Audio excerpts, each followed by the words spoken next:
Well, hello there. It is great to see you again, and welcome back to Advance Your Wealth with Homer Smith. I am your host and moderator, Ryan Ruff. Good to be back with you all today. And of course, I'll be joined by the star of our show in Homer Smith, private wealth advisor. And we're going to be diving into a really unique wealth management topic. And we've invited a special guest to join us here on the show today.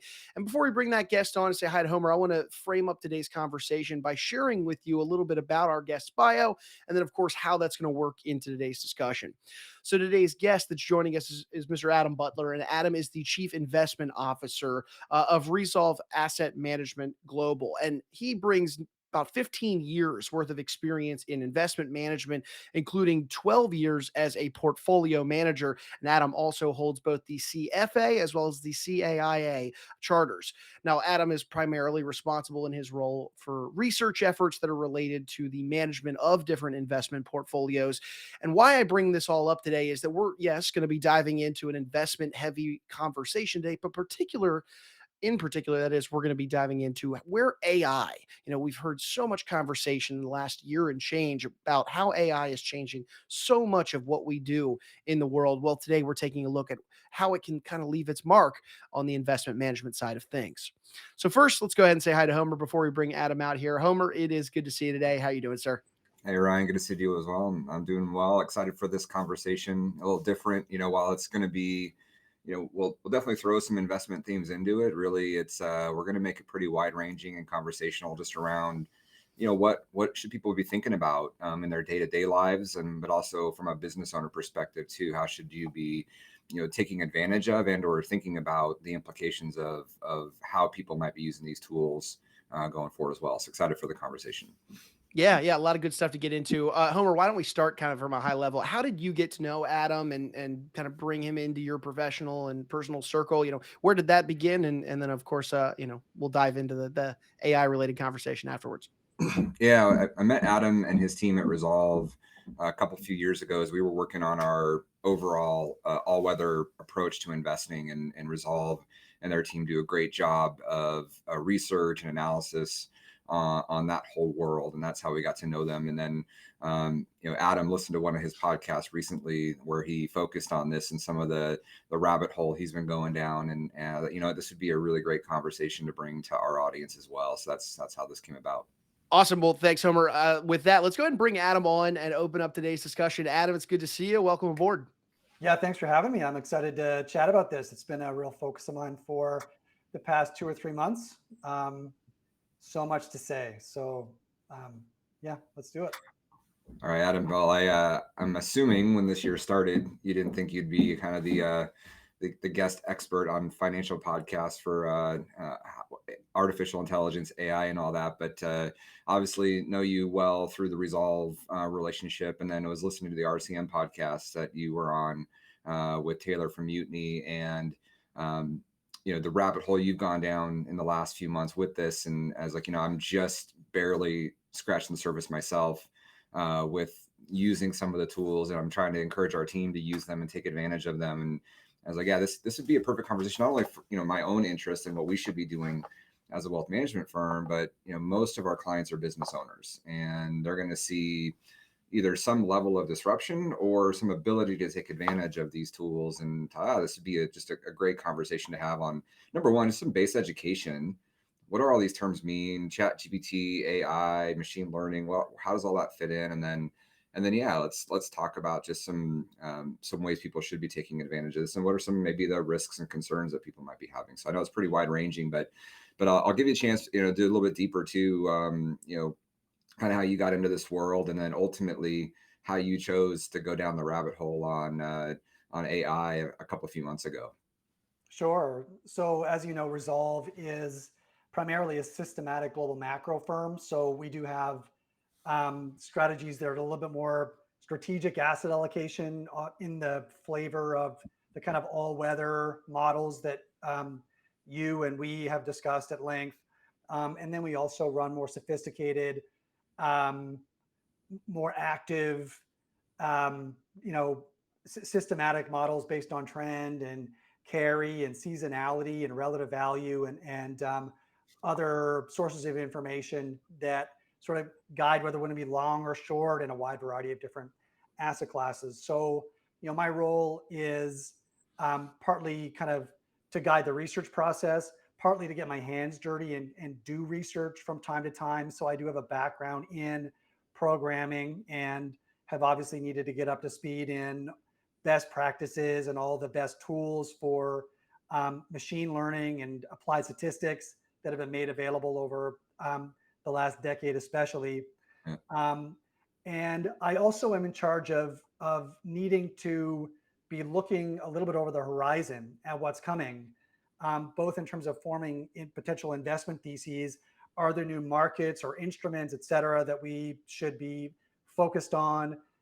Is there an incentive to maybe trade individual securities because wealth is being created in much more concentrated areas of the economy than we're used to historically, and we need to be able to access some of those more concentrated areas, like, for example, the fact that I think 7 stocks are responsible for basically the entire move higher in the S&P this year, and all of the other stocks in the index are either flat or down, right? So, that speaks to a rare concentration of wealth creation. And if you don't have the ability to get a little bit more narrow in your focus going forward, then there may be substantial opportunities that are sustained over many years that you may not be able to effectively capture, right? Yeah. So when some of these new large language model tools came out sort of middle of last year, we had sort of GPT-3 and then Chat GPT and now GPT-4. I saw these as potentially extremely disruptive technologies that may guide a research reorientation at Resolve over the next few months, but also as just a massive shift in how business and society is going to use machines as tools, and just an enormous leap forward in the utility of machines in a much wider array of different task modalities than I think we've been used to thinking about using machines. And it just happened to coincide with a part of our research cycle where we are doing a lot of work on the data and trading and execution infrastructure, and taking a little bit of a pause on core research. So I had some time to spend, more time during the day and during the week. And as it turns out, because I was quite passionate about it, many evenings and weekends to, climb this steep learning curve. So I think that's been really useful. My wife calls herself an AI widow at the moment, but I am convinced that it's going to pay off, both in terms of as a force multiplier on our research process, and just in terms of all of the different ways that it can be used to scale different dimensions of our business and potentially, other businesses that we interface with. Yeah, and I think that's kind of the big question a lot of people have is what's this going to be long-term implications. But before we dive in, again, I listened to your interview on the RCM podcast, which I thought was really good. One of the things that was helpful for me, even as being a relative novice to this, is getting some initial education on what all these terms mean. So I think it would be helpful, since you've gone down that rabbit hole pretty well, Chat GPT versus GPT versus LLMs and AI in general. What are all in the ones that you think people are going to run into most commonly? What are they, and how should people be thinking about that as a baseline thought process going into this? Yeah, I mean, it's a great question. We've had all kinds of words terms anyways, enter the broad kind of lexicon over the last several months. We've been talking about AI in a very loose way for many years. I mean, obviously science fiction authors have been writing about AI for at least into the early last century, and probably before. And neural nets, which are the basic underlying architecture of a lot of the tools that we're starting to call AI, I think more confidently over the last few months, are built on this neural net architecture that had its origins in the 1980s. There were some substantial theoretical and technical upgrades that were kind of discovered in the late noughts that really empowered this acceleration of the utility of neural nets, and allowed the development of these large language models, which are really deep neural networks with what's called a transformer architecture. And really what we're doing here is we are learning from an extremely large corpus of language-based data. So basically, call it the entire public internet.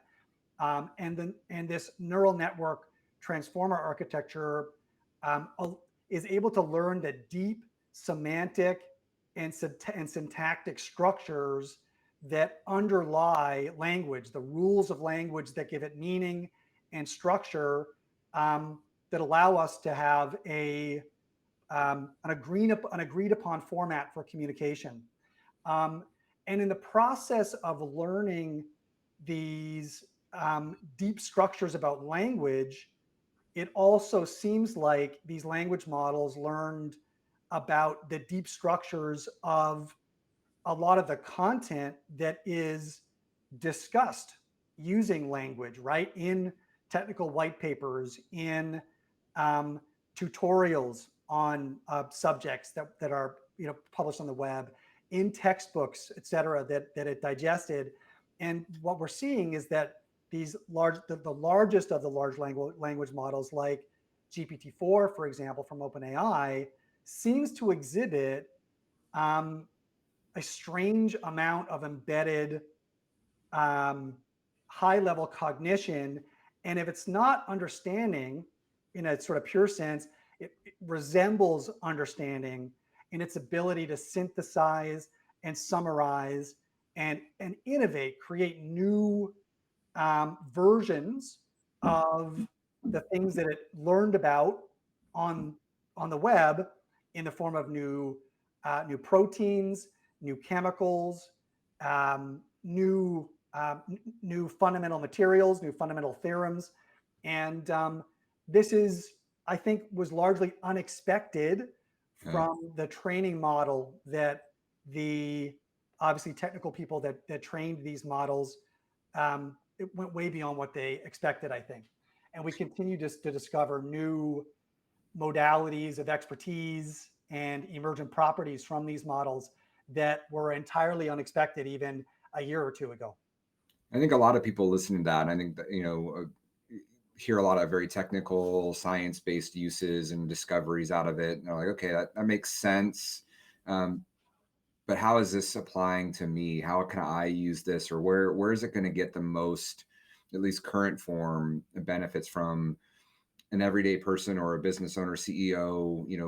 Is it just a better Google search, or is it something much more than that in terms of what they can use it for to save time, bring resources to the forefront for themselves or their staff? Yeah, I agree. I mean, this is obviously front and center. I hosted a session for my local CFA group, and we had about 90 people come, and it was by far, I've hosted probably a half dozen of these sessions over the years, and it was by far the most engaged group that I've ever experienced. It was 90 minutes of case studies, examples, questions. And I mean, I think everybody is really just wondering, how disruptive is this going to be? If I'm a successful business owner or a successful practitioner, am I going to be displaced? Yep. Is my product going to be displaced? And on the other side of the coin, how can I put this new tech to work to better position my company to compete, to scale, to deliver our services or products more efficiently, and to improve our general market position in economics? And I mean, I think a really good and interesting place to start, and actually the place I started at my recent session, was by just showing the most recent Microsoft teaser about how they're building GPT-4, the OpenAI large language model architecture, directly into Windows, and in particular, the Office 365 suite. So, they've worked out how to preserve the security and privacy aspects that you expect when you are a business owner or an individual and you sign up to use Microsoft services. Obviously you expect the email and the documents and content and the things that you store on your drive at Microsoft, et cetera, to be private and secure. But at the same time, what they've demonstrated is that you can use AI to access that content in a secure way in order to make use of, synthesize, summarize, generate new content that can save you countless hours, right? If you just think about email, imagine having an AI that's able to prioritize your email based on a semantic understanding of what is being talked about or discussed in the email, and in the context of an understanding of who those emails came from. Did it come from your boss? Did it come from a subordinate? Did it come from a client? And then be able to order those emails in your inbox accordingly. Then when you go to open up the email, the AI has already generated a reply for you that has, understood your voice, right? Yeah. Your writing style by digesting thousands of emails and other pieces of content that you have created that are stored on your Microsoft instance. So it's a draft. Almost certainly you're going to have to make edits to that draft, but just imagine the amount of time saved in having a draft for every email already present when you open up your email, right? That's just scheduling, translating tasks in your calendar into tasks in your task list and vice versa, scraping tasks out of emails, putting them in your calendar, putting them on task lists. All of these kind of components are really important. That's just email and calendaring. Obviously, you can ask it to the AI with,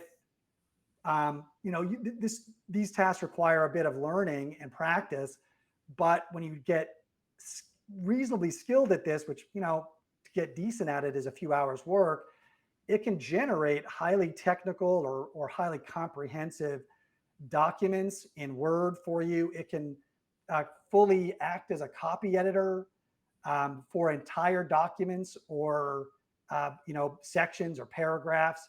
It can if you have an existing document, it can rewrite it for a slightly different purpose. Imagine you've got an offering memorandum for a fund. Right now, I need to send that offering memorandum or ask a legal team, who's going to charge me $1,200 an hour in order to basically take, a template of an offering memorandum that they've been using for all their other funds, make a small number of changes to it in order to meet my use case. Right now, I can get a head start on that. Will I rely on that as the final legal document? Probably not for a while, right? But now I can send back a draft that is already recrafted to the lawyer, and instead of spending 10 hours on it, maybe they can spend 2, right? So dramatically reducing your legal bill. Or you've got an IPS template, investment policy statement template, and you've got a client profile. Well, you can ask the AI to create a new IPS in the style of this template, incorporating the specific details of a client. I mean, these are just basic use cases, but you can see how this can go a long way. And that's not even touching on the analytics that once you embed it in Excel, et cetera. So I just sent an email to my ops guy today and said, hey, I want to explore, we got to obviously check with compliance and all of that. But, if we're doing a client meeting and we've got AI, one of these plugins transcribing the meeting, can understand who was saying what, and then can we feed like Chat GPT or GPT-4, like our standard summary letters for a client that kind of outlines like, here's 5 of them in my voice, to then take this transcript, summarize it down, and then put it into a draft summary letter that would look like what we've done before. Is that kind of the possibility with this kind of stuff, to dramatically cut down on the time staff might be taking to try to summarize that? That's a textbook use case. Absolutely. I mean, if you've got several examples of these summaries in your voice and the transcript of a meeting, it is a trivial exercise to ask for example, GPT-4 to integrate the content from this meeting into a summary document modeled after these templates. I use that all over the place. For example, we also run a podcast. Each podcast needs to have a landing page summary. I have a template landing page summary from a previous podcast. I feed it in the transcript of the podcast, an existing landing page summary in the format I want, and then ask it to create a brand new landing page summary based on this new context in the format of the template. And this works pretty well, to 95 to 100%, exactly what we want, 95 to 100% of the time. Yeah, that's amazing. So, for people just getting started, thinking about this here and saying, okay, sounds impressive that I could save that kind of time or make that kind of a difference. How do they get started? What's going to be the first thing they should try to you said 2 to 3 hours probably of time to learn this? What should be a first step for most people? I think the biggest hurdle for most people, I think, is either just a little bit of a intimidation with technology or this technology in general. How do I get set up? I've got to find, I got to go to OpenAI. I got to open an account, etc. Really, to get the full understanding of what this technology is capable of, you've got to sign up for OpenAI GPT, Chat GPT Plus, and that gives you access to GPT-4. And GPT-4 is the most capable, largest, most complex language model, and it is capable of, first of all, one of the important things when using these language models is you've got to be able to give it instructions. And there's an instruction window called a context window. And at the moment, the original ChatGPT or GPT 3.5 Turbo has a maximum context window length of about 3,000 words. Okay, which sounds like a lot, but it's obviously not enough to put a legal document in, for example.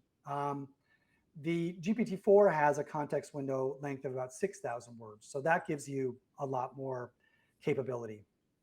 But the other thing that GPT-4, it has a wide variety of just better cognitive capabilities. It's able to synthesize ideas more effectively. It has a longer memory in the chat. It's able to render according to detailed instructions more effectively, follow specific patterns of output more effectively. It has quite a rich theory of mind. It can solve a much wider array of more complex problems. And it's amazing, but this service costs $20 a month. And for that, you get 25 queries to GPT-4 every 3 hours, which is more than enough for most people's use cases. I run out on occasion because I actually use it for coding purposes. It will actually generate entire full code stacks, right? So I have no background in developing front ends for software. In other words, web interfaces for software. If I present it with code on a back end, it can develop an entire front end for me and give me instructions on how to deploy it. So that sometimes requires more than 25 queries every 3 hours, but it's more than enough for most people's use cases. And then the other major challenge is a kind of a lack of imagination, or just not being used to thinking about the everyday tasks in your life or the tasks that come up that this kind of solution may be really effective for. It turns out I had my brother wanted to revisit his will. So I thought this was a really good use case for me to, first of all, help him out with revisiting his will, and also walk him through how to use this language model to help develop the will, right? Yep. So, I asked it, what sort of questions, first of all, you need to learn how to use this. And there's a number of hacks that just make the tool infinitely more effective. So if I just say, write me a will, Right. you're going to get a really poor output. If I say, act as a senior estate lawyer familiar with Canadian and Ontario estate law, um, describe the key elements of a standard will, and it'll give you, a list of key elements, right? Yeah. What are some other less common elements that are useful in a will? Here's some more elements, right? Great. Now create a set of questions that will allow me when I will allow you when I answer these questions to fill in each of these sections of the will. So, okay, the tool produces a list of questions. And then you set about responding in the chat to each of these questions as comprehensively as you can. When you respond, you say, you know, uh, ask me for more detail where required, where my answers invoke other questions, ask me those questions. And we go through this process iteratively until it's asked all of the questions necessary. And then it uses all of the sections and all of my questions to produce a personalized will. Now, am I going to go get that will notarized and file it away? No, right? But am I going to take it and have a lawyer review it rather than having to go through this whole process with a lawyer and all the costs associated with it and extra complexity? Yeah, and it's going to save my brother some money, right? But more importantly, perhaps it was a really good way for my brother to get an illustration of some effective ways to use the tool, how it can be used, and hopefully stimulate his imagination about how he might be able to embed the tool into his life and his work to make things easier or more scalable or more effective. So as you've gone down deep into this, I see, we look at ourselves a lot like this for clients where we'll do a lot of the work for them, on a complex legal issue or tax issue, where we'll do a lot of research, put together the basics, the case design, and then take it to an attorney to try to save some of that time and cost. So I could definitely see how this, even for us, would be valuable to learn how to use that effectively. Where can this go wrong, though? Or where are the concerns people have? I think about education and the ability to write an essay, and now people are getting good at this, can go effectively create a really good essay, I imagine, on almost any topic with the right prompts. What are the implications for that? I've heard lots of things from now. Schools are having to figure out their own AI to see if someone used AI to write an essay. What are some of the risks of this, or what are the concerns that you're hearing about and seeing as you've really gone deeper on this? Yeah. So before I discuss the implications for education, because I've actually thought a great deal about this, and I'm in the process of engaging with my kids' school on developing an AI policy and holding sessions with students and teachers on how to make constructive use of the tech. But in terms of where things can go wrong kind of professionally, for the use cases that we discussed before, right? The creation of an estate plan or a will, et cetera. I think, first of all, people are concerned about privacy. And I think that's a legitimate concern. There is an option on the subscription version of Chat GPT for you to decide to not share your personal, the data in your chat with OpenAI. By default, you will share the general context of your chat with OpenAI to help them improve their models. But you can turn that off. And ostensibly, then you will not be sharing your personal information if in fact you're going through an exercise where you're inputting personal information into the machine. You would hope, and in fact, several companies have, large companies like JP Morgan and Morgan Stanley have done extensive due diligence on OpenAI to determine that, in fact, that data is not being shared with OpenAI. So I have reasonably high confidence with it, although as a practice, we do not use this with personal data for people at work yet. And it's not really on the horizon. there's just so many other great use cases for it, frankly. Yeah. But that is certainly a concern. And I think every person that uses it needs to get their own level of comfort with it. And I know there's a continuum of people's level of tolerance or comfort with privacy and sharing information, et cetera. And I think everybody needs to be, if a professional is going to be using an AI with a person's personal information, I think that should have to be disclosed by that professional organization in advance. And I think we're pretty close to getting some rules on the books to enforce that, which I think is great. What about real quick? I read mostly headlines and don't have a ton of time to dive in deep, but every now and then you hear of situations where people have gone in and asked enough questions and knew enough of the answers, or where it's not always as accurate maybe as you'd like it to be, or it's not 100% accurate, to the point even I saw a blurb today where some attorneys in New York used it as part of a lawsuit, and it basically made up cases that they used as part of their argument, that then when the judge and the opposing counsel tried to find them, they could not track down these cases. So how does that pop up? How does that show up? Or how is OpenAI AI or GPT creating these things that don't exist to make some of their answers, or which I imagine is where some of the risk of this is going wrong, is over confidence in the results.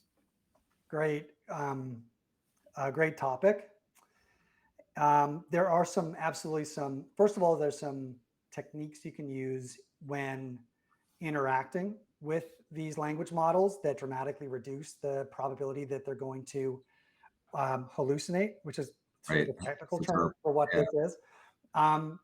So, I mean, first of all, I mean, it's absurd that an attorney is not going to check the citations and precedents, right? Yes.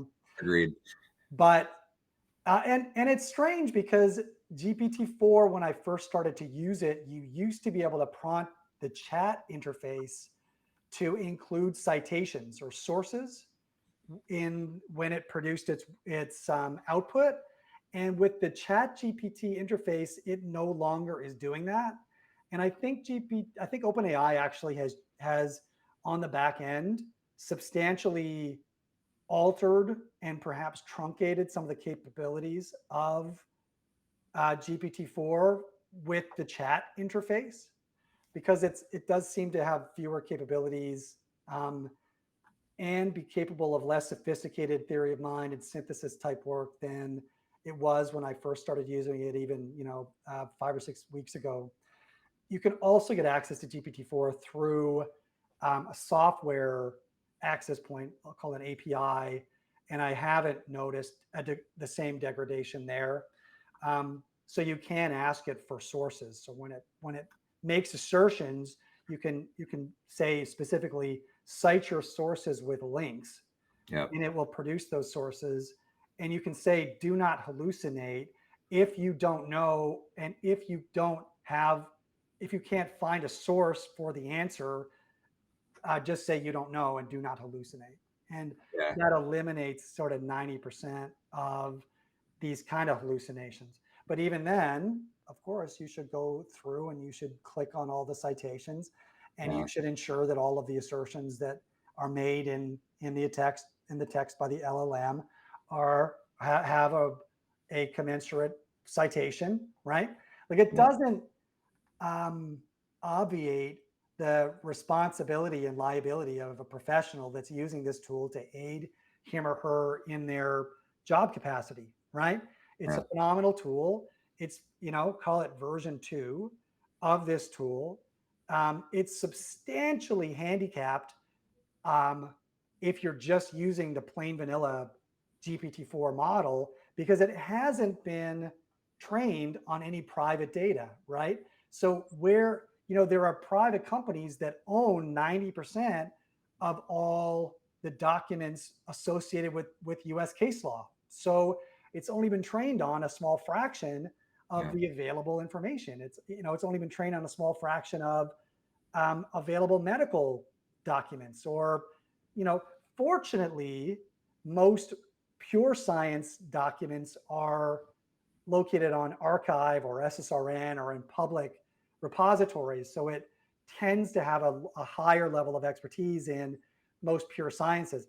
But where there's a professional like a firm intermediary that owns all of the or most of the publication data that is the knowledge corpus of that field, it's not going to be well trained on it. However, there are fine-tuned models with GPT-4 or another quasi-equivalently sophisticated model on the back end, but that have had access and have been tuned on all of the uh, private data in that domain, and which are, you know, are able to match human level output in those domains and or exceed them in um, a majority of instances. So, I mean, this is a nascent field that is growing rapidly, but every professional is still, you know, on the hook to make sure that they're giving professional grade advice based on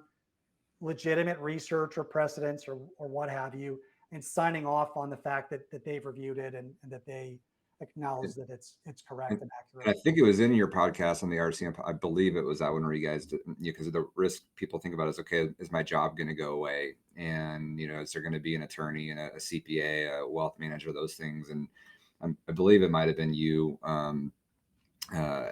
or Taylor that talked, there's going to need to be a human to be sued still around, right? You can't get rid of all the people, because right now you can't sue a computer program if they're wrong, right? If these attorneys made a mistake and you overly relied on information that wasn't accurate, who do you sue in that scenario? But beyond that, but I do think that's a lot of the risk of just robots, computers, AI in general. It's always the big topic of people say, well, what are the implications for jobs, human jobs? And so I know that could be a very long topic. I don't want you to have to spend too much time thinking through that, but maybe just a high level, what your view of it is at this point, and then we can go to the education, because I think that's such a big topic that a lot of our clients are thinking about with their kids and grandkids and the implications there. But maybe touch on the big one that people think about is, are all the jobs going away, and they're all going to have to just live on some form of payment from the government? And then what does this mean? Do we have to learn anything anymore, because now we can just get really good at asking AI questions to give us the answers? Well, I think if we were to barrel headlong along the current innovation trajectory for these models, there is a risk of a pretty substantial disruption in the workplace. I mean, you need a lot fewer professionals to review and sign off on professional documents than you need to actually write and research in order to write professional documents. You need a lot fewer accountants to sign off on audits and accounting analysis that's done by automated machines than you do to actually work the accounting software, aggregate data, et cetera, right? So you need a lot fewer, ostensibly, you need a lot fewer diagnosticians in medicine, radiologists, potentially lab workers, et cetera, or people that are kind of working in a clinical diagnostic setting. If computers end up being substantially better diagnosticians than humans, as is being proven out in a number of domains, right? But at the same time, we don't have a legal infrastructure that allows for humans to be replaced in a lot of jobs very quickly. So, even while the technology may scale in capability to the point where it's able to technically exceed the competency of equivalent professionals in a wide variety of domains, there's research already that demonstrates that it already does that with some caveats. We just don't have the norms, the regulatory environment, or the legal architecture to be able to facilitate that. And in the short term, I think there may be a real opportunity cost. In medicine, especially, the existing medical models are only trained on the most vanishingly small percentage of available multimodal medical data, because the vast majority of that data is in private databases that are heavily guarded by privacy policies, right? Yep. And so unless we can build models based on, you know, not just X-rays and MRI and et cetera, but also physician notes and blood tests, blood work scores and urinalysis and all this kind of stuff for a given patient, in the context of given conditions, then we're nowhere close to realizing our capabilities there. Yeah. There are very powerful reasons why we need to move slowly there, right? Yeah. Obviously, privacy is a huge critical component, but it's not like there's not a huge opportunity cost. And Yeah. there's every indication that we are going to be able to diagnose and potentially treat and or cure a huge variety of highly prevalent and miserable conditions Yeah. if we use these models effectively on this vast corpus of data. So there's lives at stake as well, right? So it used to be that there was a low cost to maintaining this sort of sclerotic, complex web of norms and policies and regulations and legal architecture. As this tech accelerates in its capabilities, the opportunity costs get larger and larger, right? Yep. And I think we need to not just contemplate the risks in terms of, not adhering to current guidelines, but also the opportunity costs and the risks of, millions and millions of people dying or living in misery with conditions that we would otherwise be able to diagnose and much better manage. So, there's always these trade-offs. I personally think that we're going to see a major loss or shedding of jobs in professional areas, because the people that are going to be required to generate the largely written or analytical content that is the embodiment of 50 to 75% of the total work product in those domains is going to be better performed by machines very soon. Yeah. But as we already talked about, the legal and regulatory apparatus will require humans to be responsible, reviewing, signing off, and be available for consequences in the event of and I things mentioned going that privacy discussion is definitely going to extend out the time. I mean, that's definitely going to be a big hurdle to work through. Yeah. All right. So, well, I know we're going pretty long. I'm sure we could talk for hours on this stuff. I want to touch on education real quick, and then I want to wrap up just with your experience so far, just some of the best kind of plugins, tools that you've been using that I think that you think anybody watching or listening would get the most value from. So, but first, since you've started to really work on that area and talking to your kids' school about policies and how that should work, what are your thoughts on that so far in terms of opportunity and implications of something like this? Yeah. So first of all, I was the catalyst for my motivation to start thinking about implications for education was that my son, in a rush, decided he was going to use GPT-4 to write a history essay, and it was flagged by his history teacher, who was more up to speed on this tech, I think, than many teachers at the time. This was probably 6 weeks ago or more. So then I went in and spoke to the teacher, and she was very thoughtful, I thought. But then I also thought about how can we use these tools constructively to, first of all, give students a more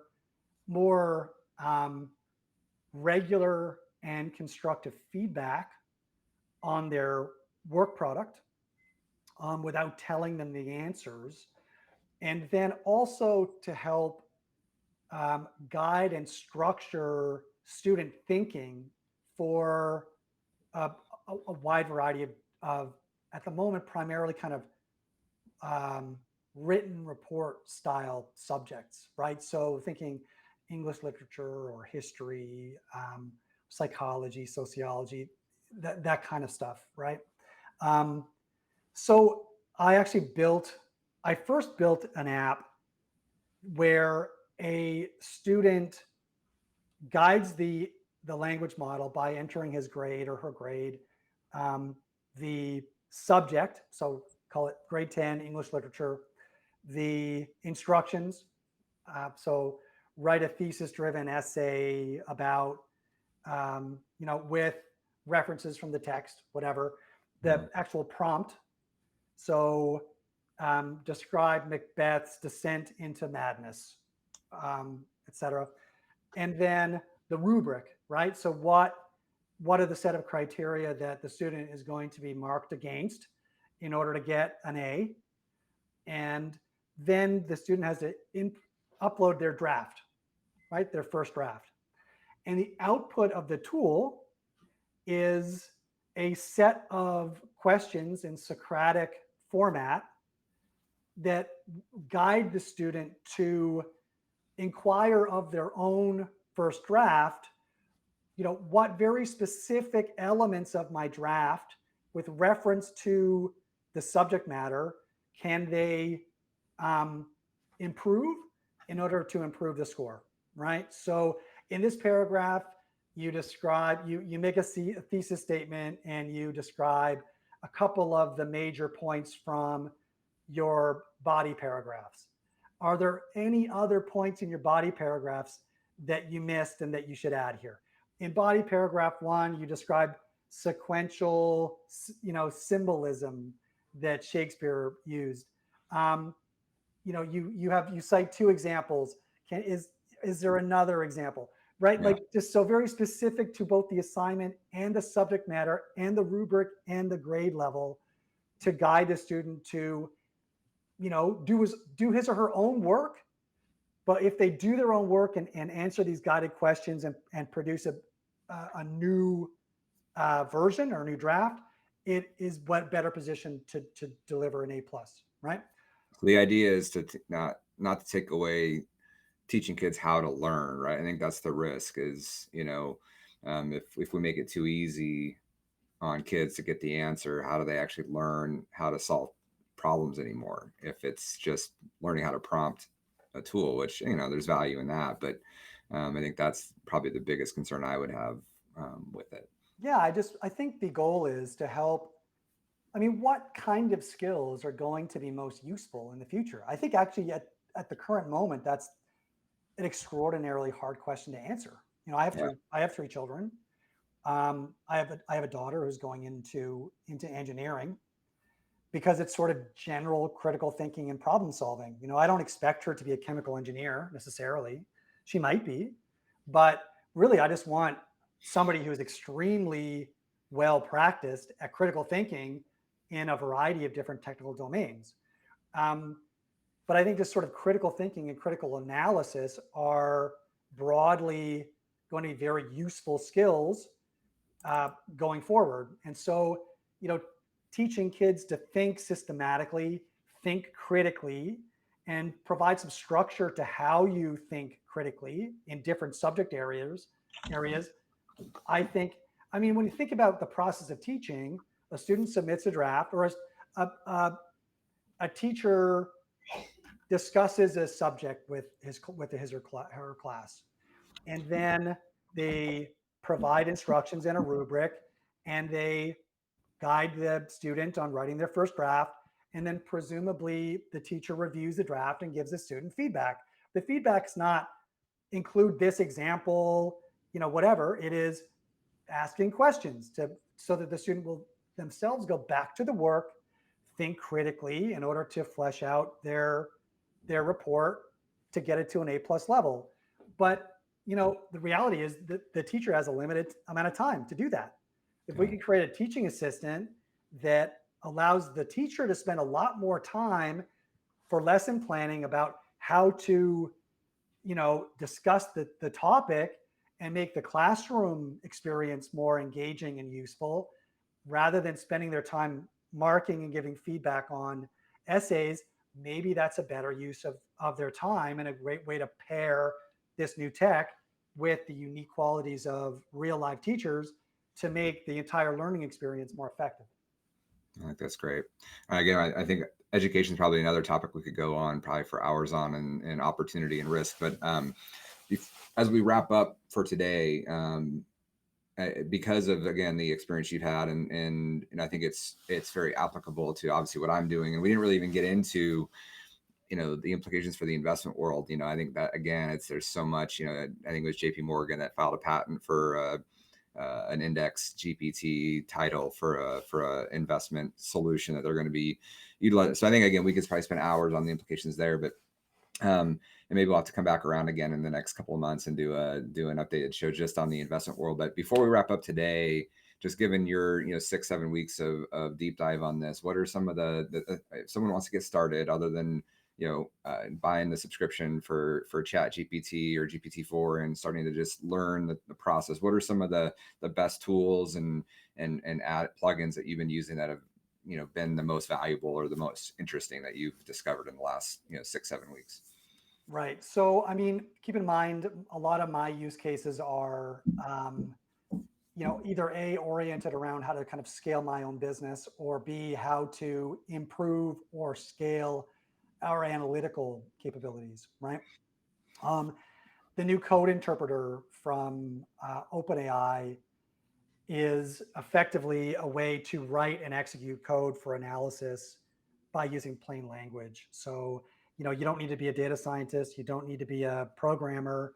All you need to have is curiosity about your own data in order to be able to ask questions and have an AI create charts, tables, and all manner of analytics from plain language inquiry and questions, which I think is just going to be, they haven't publicly released this yet, but I think that's going to be a game changer for so many different industries.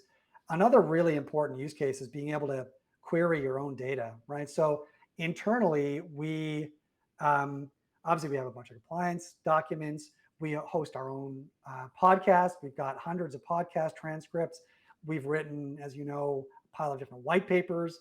We've written hundreds of blog posts over the years. It's a really great use case to be able to go back to all of that data in your knowledge corpus and ask questions about it, right? Yeah. So creating tools, and how does that help? It empowers the marketing team to write new blogs.